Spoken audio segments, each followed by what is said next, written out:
ما قال لا قط إلا في تشهده لولا التشهد لكانت له نعم. ഫറസ്ദഖ് പറഞ്ഞില്ലേ, ആരെന്ത് ചോദിച്ചാലും നബി തങ്ങൾ ഇല്ല എന്ന് പറയൂല.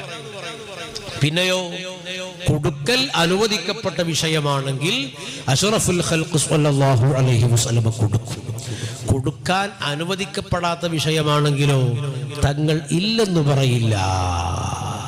ഫറസ്ദഖ് മദ്ഹ് പറഞ്ഞപ്പോൾ പറഞ്ഞു നബി സ്വല്ലല്ലാഹു അലൈഹി വസല്ലമ അത്തഹിയ്യാത്തിലല്ലാതെ ലാ എന്ന് പറഞ്ഞിട്ടില്ല. അഷ്ഹദു അൻ ലാ ഇലാഹ, അത്തഹിയ്യാത്തിൽ ലാ എന്ന് പറയണല്ലോ. അല്ലാത്ത ഒരു സ്ഥലത്തും അഷ്റഫുൽ ഖൽഖ് സ്വല്ലല്ലാഹു അലൈഹി വസല്ലം ലാ എന്ന് പറഞ്ഞിട്ടില്ല. അവിടുത്തെ മദ്ഹ് വല്ലാതെ മികപ്പിച്ചു പറഞ്ഞതാണ്. അപ്പൊ എന്ത് ചോദിച്ചാലും കൊടുക്കുന്ന പ്രകൃതമാണ് നബി സ്വല്ലല്ലാഹു